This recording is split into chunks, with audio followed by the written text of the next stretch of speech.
Welcome to the amazing world of automobiles, where we explore the rich and sometimes quirky history of the machine that changed the world. In this program, we examine the past, present and future of safety, mankind's attempts to tame the beast we've created.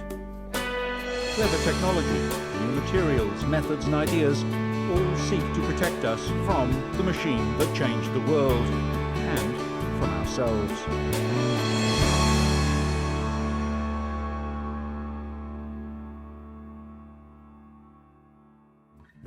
Almost as soon as motor vehicles appeared on the roads, so did motor accidents. That meant accident victims. Mass-produced cars streamed onto the roads, but driving skills and safety standards were uninvented.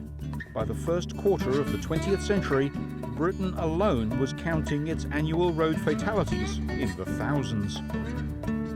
An outraged public and a medical practice unused to seeing this level of human injury outside a war voiced concern, but both government and industry response was minimal. In my opinion, the most effective safeguard against this appalling slaughter is a speed limit of 20 miles an hour in built-up areas and the institution of a higher limit on the open road. Concerned mothers organized human barriers to protect children walking to school. No less an authority, Kenneth Soddy, author of countless books on mental health, wondered in the British Medical Journal if it would be possible to tame and domesticate this wild animal, meaning Foley, instead of building a cage strong enough to confine him forever. Cyclists do not believe that cycle cars are a solution to the problem. In any case, they are far too costly to become general, and what we want is safety on every road. Soon the police were given powers to enforce rules about road safety and were taking active steps to enforce it. Cars deemed unfit for use on a public highway were scrapped or destroyed. Of course, this was before recycling was common and before today's classic car collectors were born. Motoring enthusiasts were also keen to be seen as responsible advocates of safety. When we walk, cycle, or motor, do we always remember to do the wise, safe, and courteous thing? Because if not, then in a flash, we may be the cause of throwing into despair. Attempts were soon made to erect barriers to separate motor cars and pedestrians. Hay bales were used first, but weren't up to the weight of a car and flew apart. They went mouldy in bad weather, and the few remaining passing horses ate them. Over in America, a continuous steel rail on both sides of the road, mounted on stout posts, was tested the only way it could be, by having a real crash test dummy drive real cars into real barriers. The result was that even a solid-looking barrier would deform, and that absorbing the energy of a crash was best achieved with flexible steel railings. And despite what nearby Hollywood suggests, cars don't automatically explode when they go over a cliff, although this one may as well have. In the 1930s, American plastic surgeon Claire L. Straith and physician C.J. Strickland advocated the use of seatbelts and padded dashboards. Strickland later founded the Automobile Safety League of America. Their research quickly showed that major injuries to car drivers were most often caused by hitting the solid steering wheel. At first, they encouraged engineers to build steering wheels that bent or folded in a crash, removing sharp objects in the cabin and designing switches and levers that weren't a danger to occupants also became common. And the 1949 Tucker Torpedo became the first car with a padded dashboard. Later, manufacturers wary of spending money but keen to be supporting safety came around to the idea of restraining car occupants through the use of seatbelts. While the earliest seatbelts were devised in the 19th century, they weren't used in aircraft until the 1930s. And only in the 1950s did automotive seatbelts start to catch on. Seatbelt laws were last of all. It's a technology that's reckoned to have saved more than 1 million lives, and I think it will continue to save 1 million more in the coming years. It still has a great potential, specifically looking at usage. So it's had a tremendous effect for sure. Swede Niels Bohlin invented a 3-point seatbelt for a Volvo, first introduced in 1959. He realized that both the upper and lower parts of the body needed to be restrained during an impact such as a car crash. The greatest challenge was to create a simple and effective solution that people could fasten with one hand and that they would actually use.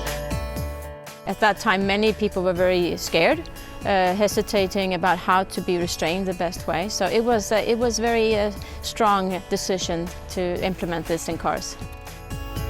Initial tests were done with live engineers, but pain thresholds and the need to examine the results of higher speed crashes soon sidelined volunteers. Some research really was done with human corpses donated to science. Well, the seatbelt is the most important safety device fitted to any vehicle today.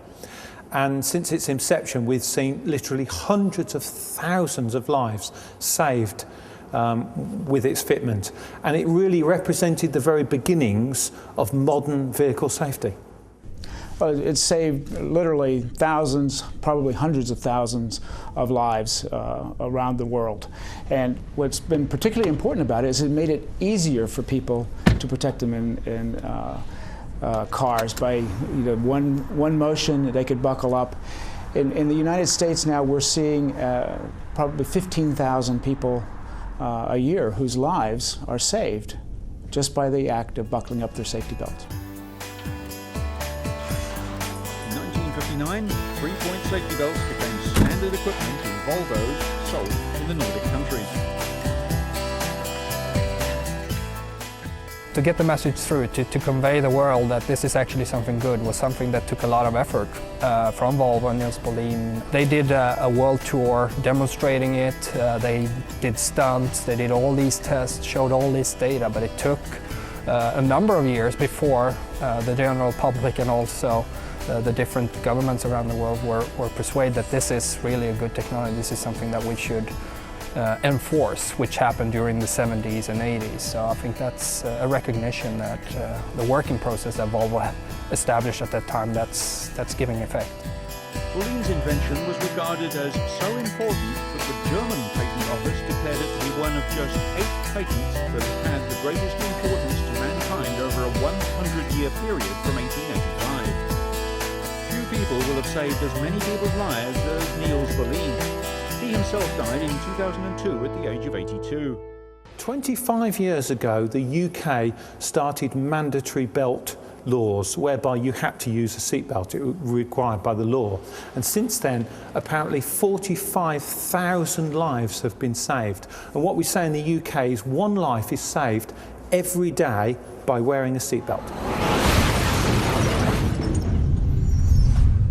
Advanced seats, belt tensioners, airbags and neck restraints are useless if the vehicle occupant isn't first wearing their seatbelt. Seatbelts are also a key part of children's restraint systems, which have saved many youngsters' lives. The next generation of safety belt will be improved safety belts. It will be the same principle, where you load the occupant in the most strong parts of the body. It will be more adapted to the size of the occupant and crash severity, and more user-friendly. Well, the use can be improved. We still have a substantial portion of people in the U.S. who aren't buckling up, and as a result, we believe that if we could get everybody buckled up, we could save another 5,000 lives a year. It's 5,000 deaths that we could prevent if everybody would just buckle up. Now, what can we do to achieve that? One of the key things we can do, I think, is to have an effective reminder system in cars, where the car will electronically remind you if you haven't buckled up that safety belt by some noise that you would like to turn off. The other thing in the U.S. we need to do is we need some better laws. The way we've gotten most of our population to buckle up is through safety belt use laws. If you look at a 3-point safety belt 50 years ago compared to a 3-point safety belt today, it's a huge difference. The basic principles are still there. You can put it on using one hand. It has a good geometry. It's holding the upper body, the lower body. But if you look at the specific technologies with pre-tensioners, load limiters, pre-prepared restraints, all of that, there's been a significant development of the safety belt and the restraint itself. And that era will continue. We've been looking at 4-point belts, etc. But whatever we will do, we'll still have those basic principles that were established by Niels Bohlin in 58, 59. An American inventor, John Wenrick, designed the original safety cushion for automotive use in 1952 at his kitchen table, but his patent lasted only 17 years. Dr. David Breed invented a key component, the ball-in-tube inertial sensor crash detector. Breed marketed this to Chrysler in 1967, and a similar crash restraint was soon offered by Ford. Airbags for passenger cars were introduced in the United States in the mid-1970s, when seatbelt usage was quite low. Ford built an experimental fleet of cars with airbags in 1971, followed by General Motors in 1973. The experimental GM vehicle saw 7 fatalities, one believed to have been caused by the airbag itself. The danger is to children, and especially to out-of-position children. In the car? In the car, yes. What happens? Let's take the out-of-position child, which is really not uncommon, and that's the child that's standing in the front seat with his arms resting on the instrument panel. In this case, his abdomen is exposed to the airbag. The airbag deploys or inflates, and the force is large enough to force him back into the seat, or in fact, perhaps even throw him back over the seat back. And this force is large enough in this particular system anyway, and I don't know about other systems, to cause internal injuries. Now, these could be serious injuries. These Perhaps could be fatal. very serious injuries, yes. Could they be fatal? It's possible. Even for properly seated children, the front seat proved a bad place to be, as the airbags intended to cushion an adult's chest sometimes caught children under the chin, breaking their necks.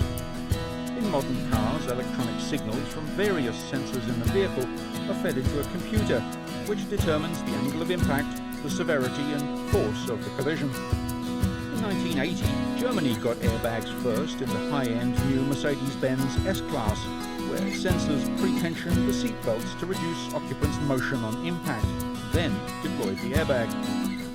This integrated the seatbelts and airbags into a restraint system, and since then, more airbags have been added, sometimes as many as 10 in a single vehicle. Bags drop down from roof linings to protect heads or blossom from the sides of seats to protect hips, elbows or shoulders. Knees and feet have dedicated airbags, and vehicle and jacket-mounted airbags now exist for motorcyclists and even military helicopter crews. High-speed cameras and anatomically correct crash test dummies laden with sensors to measure G-forces and impact help engineers design cars which withstand impacts with solid objects, holes and other cars better than their predecessors. In independently run tests, real cars are deliberately crashed under controlled conditions. And the slow-mo images are sobering for anyone who drives, is ever a passenger, or is a parent.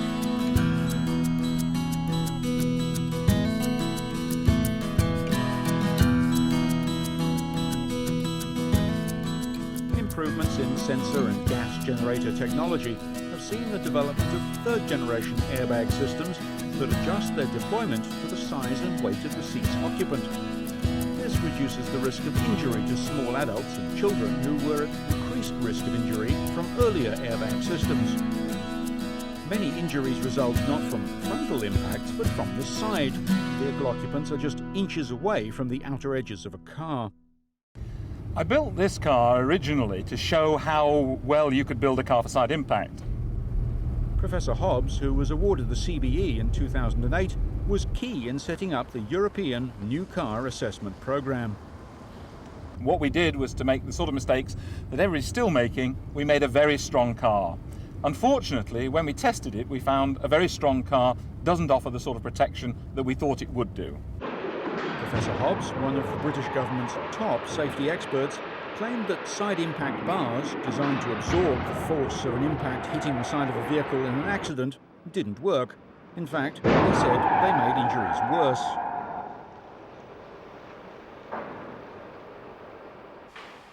In this test, a rigid door didn't absorb much energy. It transferred it to the occupants, whereas the softer door with an anti-penetration bar absorbed more of the collision's kinetic energy.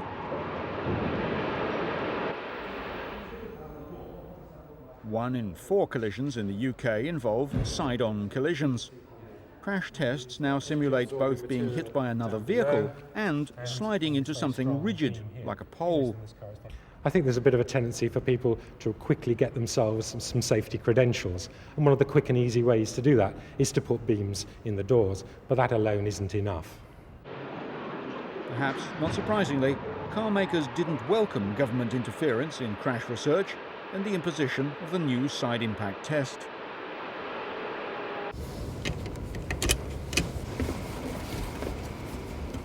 It's a moot point as to whether passenger protection would have advanced at the same rate if it were not for independent crash testing organisations like the European New Car Assessment Programme. By congratulating car makers that built safer cars, and by condemning those that didn't, crash testing has surely cost some manufacturers thousands of sales. A poor review here would be the death knell for a shaky product. The process has been embraced by the car-buying public, despite the fact that most drivers will never be involved in a crash this severe. Nonetheless, the speed of safety developments has accelerated in the past decade. Every year, tens of thousands of children are injured in traffic collisions simply because they don't have access to or use the correct safety equipment. Parents will be relieved to know that car makers take very seriously the safety of junior car occupants, and that junior crash test dummies are routinely included in laboratory crash tests. Because infants have heavy heads and weak necks, children under about 4 travel safest facing the rear of the vehicle, but their child's seat must be correctly mounted and the seatbelt done up. Up to about the age of 6 and about 25 kilos in weight, the child should still face backwards, but if that's not possible, a booster seat should lift them up so the regular seatbelt can be used. A Europe-wide traffic safety directive requires that all children less than 135 centimetres tall must now sit belted into a child's car seat, something that will almost certainly reduce injuries. Child safety improves by as much as 5 times when children are correctly seated and restrained. The design of suitable seats for children gets more attention than seat design for adults because so much more depends upon it. Children's car seat design also presents more challenges as children grow at different rates, so age-based, height or weight-specific categories are not appropriate on their own. Children can also rapidly outgrow the expensive seats.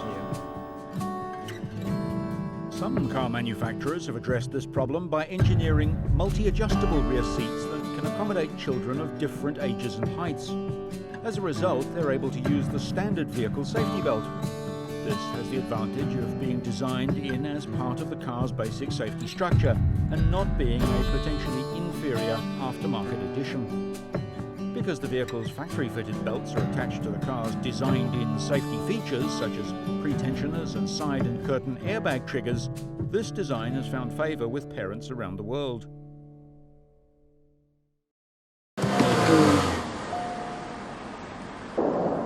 Every driver knows that the brakes on their vehicle are the first, most important safety feature. Being able to stop reliably time after time or suddenly in an emergency is vital. These 3 replacement brake pads are all intended to fit the same vehicle, but the brake pads can be made of different raw materials, and there's no way to tell how they perform by looking at them. So the consumer should look for a certification mark to ensure that the products he's putting on his car are intended to meet that vehicle's performance needs. Knowing the basics of how a braking system works helps drivers understand how their vehicle functions. When a person pushes the brake pedal down, they cause brake fluid to go through the master cylinder, through this brake hose to this brake caliper. The caliper pushes the brake pads tight against the brake rotor, causing the rotor to slow down, causing the wheel to slow down. Ultimately, then the vehicle comes to a stop. The brake system has to work together as a whole. It is a system. It's not just one piece. Maintaining the brakes and periodically replacing some parts is a vital part of vehicle ownership. If just one vehicle can't stop in traffic like this, the results will be expensive and painful. Tests of new brakes try to replicate the worst possible situation for emergency stops. Here, 2 wheels are in the snow, 2 on the road, yet the car still stops in a straight line. Engineers are constantly working towards better results.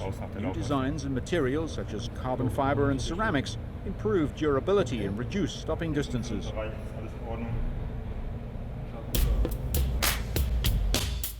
About 3/4 of reported collisions occur at speeds below 30 kilometers an hour, and mostly in dense traffic. With modern cars, injuries are seldom severe, but the disruption to traffic and cost to motorists and their insurance companies are large. Volvo have developed a system that assists with braking if it decides the car is about to collide and the driver doesn't react. The car literally brakes by itself. The system works that we have a optical sensor placed in the top of the windshield, which monitors the traffic in front of the vehicle. And when we see a hazardous situation close to collision, we intervene with the brakes and avoid the collision. The optical radar system can detect cars that are quite far ahead and can assist in braking at speeds below 30 kilometers an hour. The uniqueness in this system lies in us preventing the accident instead of dealing with the consequences of it. City safety is the kind of technology we'd like to see in all new cars. It may take a few years to become universal. The ambitions with the system is, of course, to drastically lower these type of city traffic queue collisions. And our ambition is actually 50% reduction. A reduction in collisions would lower repair costs, which should lower insurance costs too. Of course it will minimize the collisions, but it's actually the risk for whiplash injuries in these type of collisions and the very large insurance costs that are involved in these type of collisions that is the real point. Whiplash injuries are one of the most common injuries in low-speed collisions, but their effects can last a lifetime. In Sweden we have had a fairly long tradition of research into the field of whiplash. We have accepted whiplash as a major problem in traffic. So we have done epidemiological studies seeing what is the frequency of this injury. And from that we have also seen that car manufacturers have started to look at solutions to protect from whiplash. We have also in Sweden developed the research and development tools needed in form of a good crash test dummy developed especially for whiplash protection assessment. Road authorities and engineers from car makers accept that in the future, systems like CitySafe will avoid many small collisions. But before the system can be signed off for production, it needs to be thoroughly tested. Perhaps more fundamental than good brakes and clever crash-avoiding systems are good tyres, the 4 points at which every car hits the ground. After merely being black rubber hoops filled with air, a modern tyre is every bit as sophisticated as the car to which it's fitted. The average tyre has over 300 chemicals in the mix that form into the shape we know and recognise as a common tyre. Embedded high-tensile steel wire featured on the wheel, while the carters, the shell and all the other parts of it, is a super-strong woven mesh. Tyres need to perform at high and low speeds, at high and low temperatures, making heat, sleet and snow and driving rain. They need to grip the road going forwards and backwards during braking and accelerating and withstand sideways loads when cornering.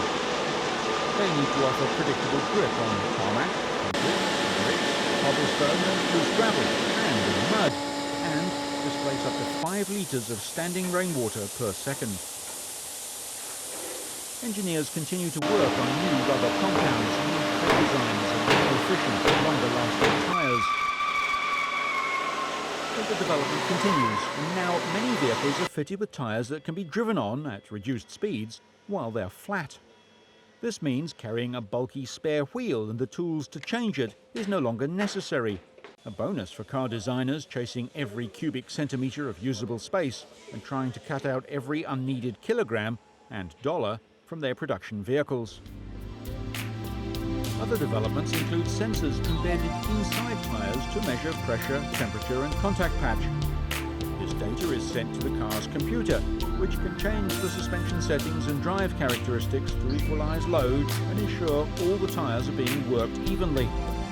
This means a smoother, safer ride for occupants and a longer lifespan for the tyres.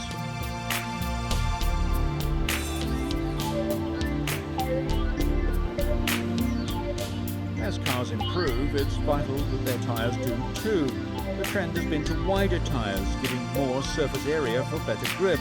But wider tyres mean more chance of a tyre floating or losing grip, aquaplaning, on a wet surface. If the tyre's not touching the ground, it cannot steer or slow the vehicle.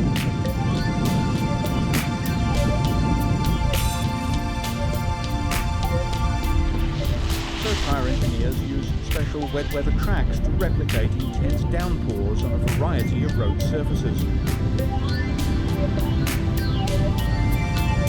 With its driver aids turned on, this BMW would never spin like this.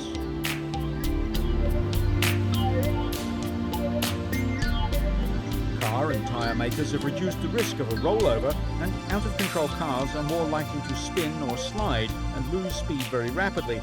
Just another way the evolution of cars is making them safer and safer, even when things go wrong.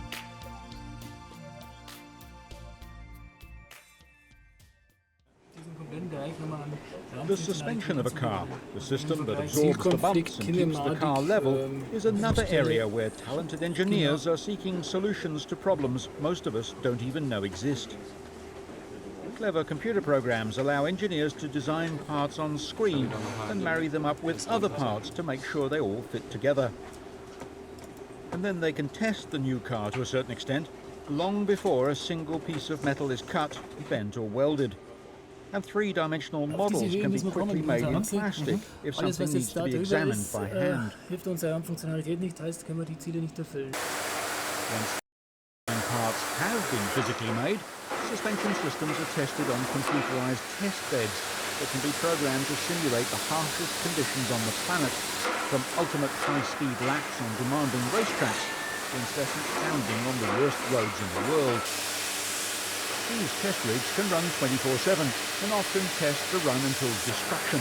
Eventually, something fails, and it's up to the engineers to improve the design until they achieve a happy blend of longevity, durability, and price. But everything in a car has a price. Once the major points are established, it's down to fine-tuning the parts which actually do the work, and no amount of computer simulation can quite match testing under actual road conditions. The trouble is, the car for which these new components doesn't yet exist.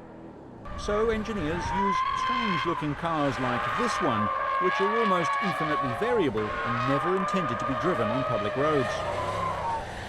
Weight can be added or subtracted, moved higher or lower, further in or out, forward or back, to replicate the basic dimensions of the as-yet non-existent car.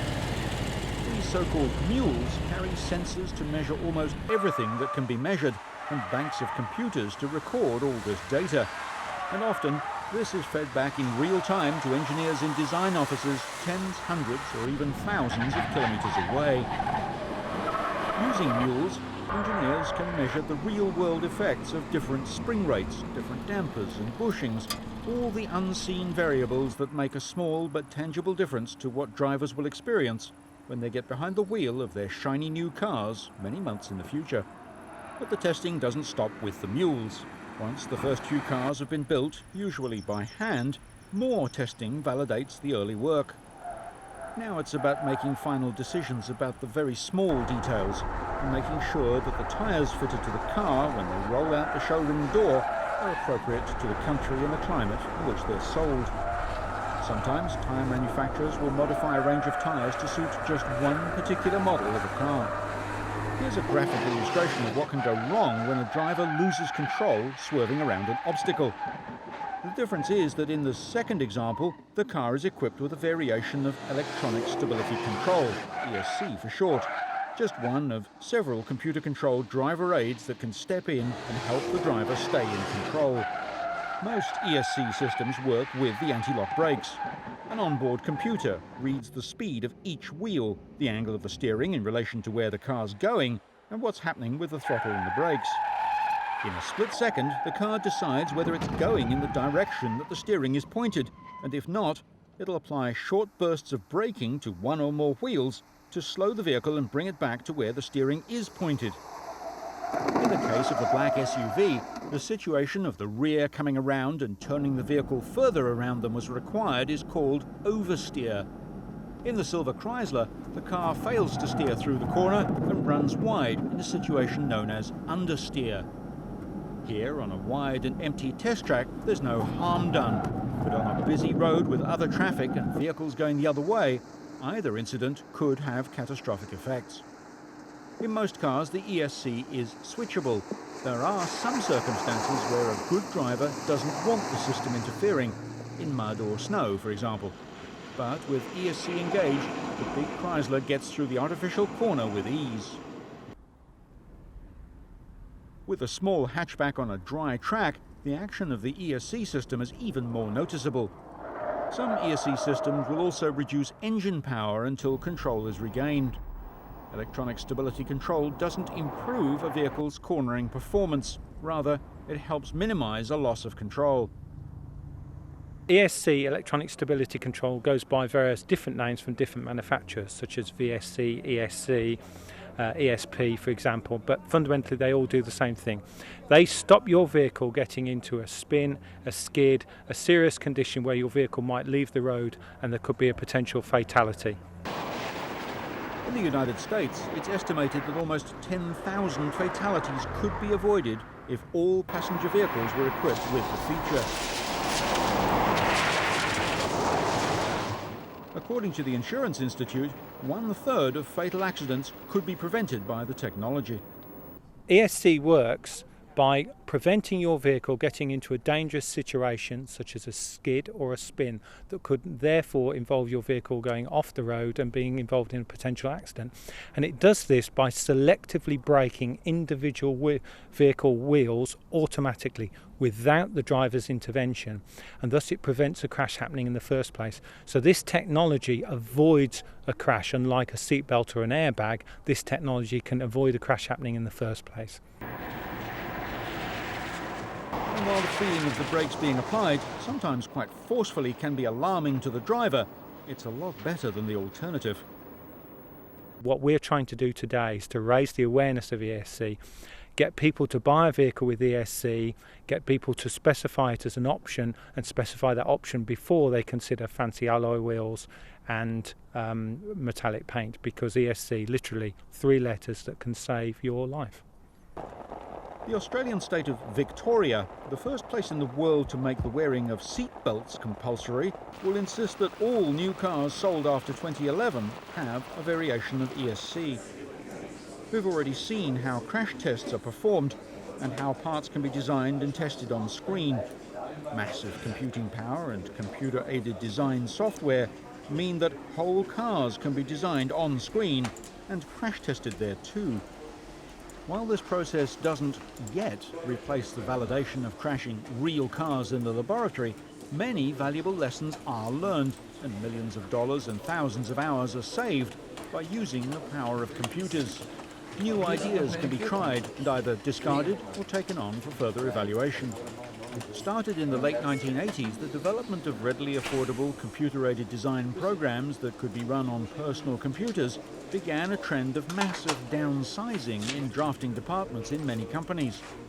As a general rule, one CAD operator could readily replace at least 3 to 5 draftspeople. Hard on the heels of CAD came computer-aided engineering and manufacturing, wherein entire designs were fed to computer-directed milling machines and lathes that produced components automatically, identically, and working if necessary 24 hours a day. Advances in virtual reality software have also meant that, instead of looking at the components on a flat screen, engineers can enter a three-dimensional virtual reality car and see how parts come together in life size or larger if need be. Crash test dummies are full-scale test devices that simulate the dimensions, weight and articulation of the human body. Modern dummies are complex and expensive machines, able to record data about simulated vehicle impacts, such as the velocity of impact, crushing force, bending, folding and deceleration rates during a collision. And this is where they work, vehicle crash labs around the world. The first test subjects were human cadavers, dead bodies. They were used to get basic information about the human body's ability to withstand the forces experienced in a high-speed crash. Cadavers fitted with crude accelerometers were strapped to cars, subject to head-on collisions and vehicle rollovers. Researchers now suggest that as a result of designing cars up to 1987, cadaver research saved 8,500 lives annually in the US alone. However, work with cadavers had many problems. Not only were there moral and ethical issues, as the majority of cadavers available were older European American adults dying non-violent deaths, didn't represent the cross-section of car crash victims. Some researchers used themselves as crash test dummies. Professor Lawrence Patrick took over 400 rides on a rocket sled to see the effect of partial acceleration, and his students allowed themselves to be smashed in the chest with heavy pendulums, to be faced with hammers, and sprayed with shattered glass to imitate window implosions. In 1949, a dummy called Sierra Sam was created to test aircraft ejection seats, high acceleration to 1,000 kilometers an hour, beyond the capacity of humans. In the early 1950s, a dummy was used to conduct crash tests in cars. That is a child dummy used to test child restraints, including seatbelts and airbags. There are three models, an 18-month-old, a 12-month-old, and a 6-month-old infant. Thor is an advanced male dummy and has a human-like spine and pelvis. Its face contains sensors, which allows analysis of facial impacts. The problem with dummies is that they are only ever approximately human. 44 data channels isn't even close to what a living human experiences, and so far the mimicking of internal organs is crude. Almost two-thirds of the 1.2 million people killed worldwide in road crashes annually are pedestrians. But crash engineers are now using design principles that protect car occupants to develop vehicles that reduce injuries to pedestrians. Redesigning the bumper, bonnet and the windscreen without compromising the structural strength of the car and causing the bonnet to pop open all help. Most pedestrian deaths are caused by brain injuries when the head hits the bonnet or the windscreen. The bonnet of most cars is flexible sheet metal, which is energy absorbing and poses a minor threat. A 10-centimetre gap is enough to reduce the risk. But creating room under the bonnet isn't easy because of aerodynamics, packaging and styling, so designers have used deformable mounts and more ambitious answers such as airbags or pop-up bonnets which add 12 centimetres extra clearance over the engine. Of course, the easiest way to avoid hitting a pedestrian, especially at night, is by being aware that they're there. Thanks to technology that uses infrared cameras and advanced onboard software to recognize humans, several cars are able to warn of pedestrians, as opposed to other hazards beyond the range of even the best headlamps. In 2000, General Motors introduced night vision on the Cadillac DeVille, which became the first vehicle sold with such a system. Since then, Toyota, Honda, Mercedes, BMW and Audi have all offered it in their high-end models. Another, perhaps less expensive way of detecting unseen hazards is to equip cars with equipment that detects an electronic signal from low-energy transponders in commonly carried devices like mobile phones or even key fobs. The transponder uses two different types of technology. It uses wireless communications to send and receive wireless signals to other devices or other users.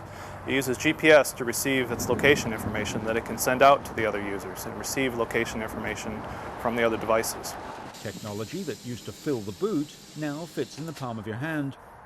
tiny transponders can be detected at enough range for the vehicle to alert its driver to the presence of and possible risk posed by a pedestrian, cyclist or child. Now we can begin, since this is miniaturized, imagine being able to retrofit all of the cars on the road with this kind of technology. This is a huge breakthrough, and because it's become much smaller, it's going to be much more affordable to do. The technology is called P2V, or pedestrian-to-vehicle communication. Cyclist ahead. Car makers hope that this technology will one day be standard equipment in all the small devices that people might carry: phones, iPods and keys. Driver drowsiness detection is a car safety technology that prevents accidents when the driver is getting sleepy. Current systems learn driver patterns and can detect when a driver is becoming drowsy. Drowsy driving, that's sleep-related vehicle collisions, are a common type of road crash involving single or multiple vehicles. Several systems to counteract driver drowsiness exist. Driver Alert works with lane departure warning to alert tired and unfocused drivers if the car crosses one of the road markings without an obvious reason. Driver Alert Control is a system that analyzes the driving behavior of the driver, and if it detects that the driver is unconcentrated or tired, it alerts the driver. Other systems use infrared sensors to monitor driver attentiveness. A camera on the steering column tracks the blink rate of the driver's eyes. When tired, humans blink more slowly and less often. We think it's great that automakers are putting this kind of technology into vehicles. You know, we're seeing things like drowsy driver alert. We're looking at efforts to mitigate the collisions, that is, apply the brakes before they happen. This is very good technology, we hope. Ultimately, we'll be doing research on it to see just how well it works in real crashes. The Mercedes Attention Assist gives a visual and audible alarm to alert the driver if they're too drowsy to continue safely. I think as a complement to crash prevention or crash injury prevention, which industry has worked with for many, many years, to complement that with an accident reduction in those modern systems is a very positive trend that we see. Toyota's driver attention monitor system will warn the driver with flashing lights and warning sounds. If no action is taken, the vehicle will apply the brakes briefly. We've been driving with a lot of different test subjects, both on test tracks and on public roads, just to see that the system can detect that the driver might be unconcentrated or tired, and also that it doesn't give any false warnings. Another option is a pair of glasses that measure eye blinks and communicates with the car and sounds an alarm if the driver shows signs of drowsiness. This is an area of evolving research by sleep scientists around the world. 1 in every 3 traffic fatalities in Europe is alcohol-related. To help reduce this number, Volvo has developed AlcoGuard, which uses fuel cell technology to accurately read a person's blood alcohol level. In order to start a vehicle, the driver must blow into a wireless handheld unit. If blood alcohol level is higher than the legal limit, the car won't start. It's hoped this technology will lead to a change in the general attitude towards drinking and driving, resulting in the elimination of alcohol-related accidents and deaths. When you go into the car, it asks you to take a test. So you blow into the unit and the result is analyzed. And if you don't have any alcohol in your blood, you're able to start the car. And if you have a red result with alcohol, you're not able to start it.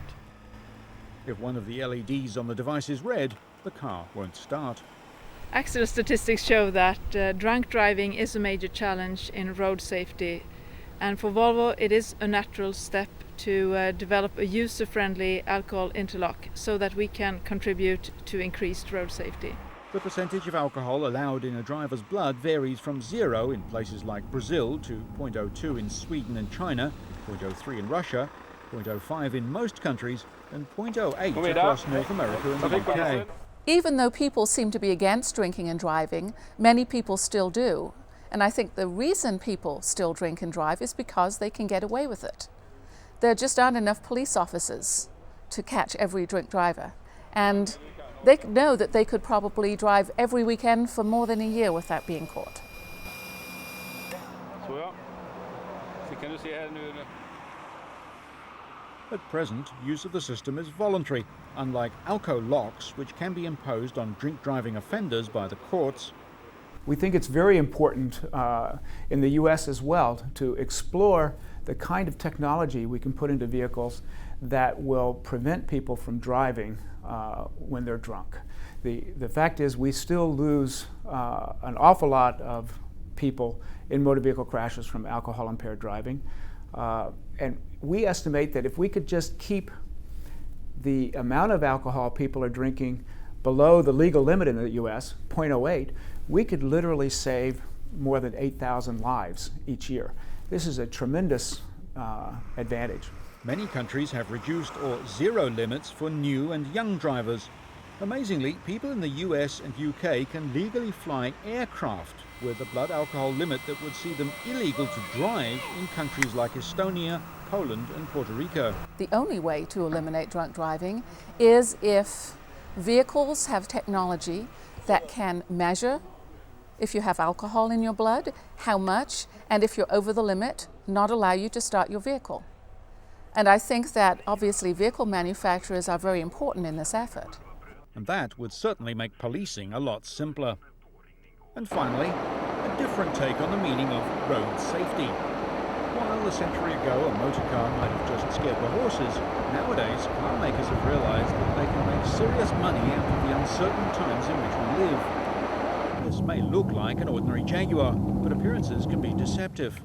This Jaguar XJ long wheelbase has been modified to protect its occupants against firearms, blast attack, robbery, kidnap and carjacking. So, what has made some of the world's most prestigious luxury car makers decide to make vehicles? During the course of the last 2 years, the global political situation has changed dramatically. Incidents of suicide bombing, aggressive attacks has increased in the global stage. And with the growth in that situation, we decided to move into formally armouring vehicles as Jaguar to give a fully warranted, fully serviced Jaguar armoured vehicle. Many manufacturers are cashing in on consumers' security fears and now making cars with added protection. Jaguar's armoured car is joining a growing band of manufacturers, if you like, who are offering armoured protection for their customers. In some ways you can look at it as the ultimate executive toy, on the basis that it offers you something that none of your colleagues or indeed rivals would have. And on the other hand, there's a serious side where it does offer protection and security for important people who work in the public eye. The fully warranted armoured Jag can also be fitted with run-flat tyres, tamper-proof exhausts and self-sealing fuel tanks. The car will be assessed and tested to a fairly serious degree for it to be sold as an armoured car. I mean, it's not a toy, if you like, even though it may be bought by people who want it purely for novelty value. BMW regularly show their latest security models to discreetly interested clients at international motor shows. So the passenger cell is protected, and mainly to give protection to the occupants, you know. So it's no need to protect the engine compartment, it's no need to protect the luggage compartment. So we focus on the passenger cell and gives protection up to the level before. It means against street criminality. It means as well 9mm pistols, 357 Magnums and 44 Magnums with the maximum speed possible. And this is tested and certified by independent German authority, state-owned authority, and we get after the shooting a certification to prove to the customer that the car gives protection. In fact, most luxury manufacturers will admit to building armoured vehicles for the wealthy, the vulnerable and the paranoid. It's a small but important market niche. The Jaguar has added armour plating and protection to the car's engine. The vehicle's suspension and braking systems then needed to be modified and upgraded to carry the extra weight. But you'd be hard pushed to see that at first glance. The car has been intentionally made to look as innocuous as possible. If you think there's someone out to get you, for about £200,000 sterling, this Jaguar could be the car for you.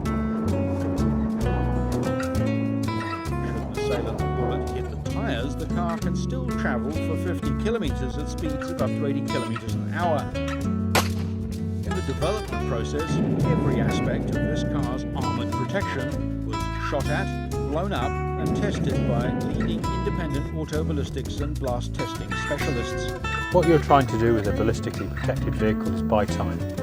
So what we're looking to buy between 10 and 15 seconds of time to protect the individual in the vehicle. The idea being is you come under attack and you escape from the situation as quickly as possible. So everything looks to be in place for the cash-rich driver who may need to get out of trouble in a hurry.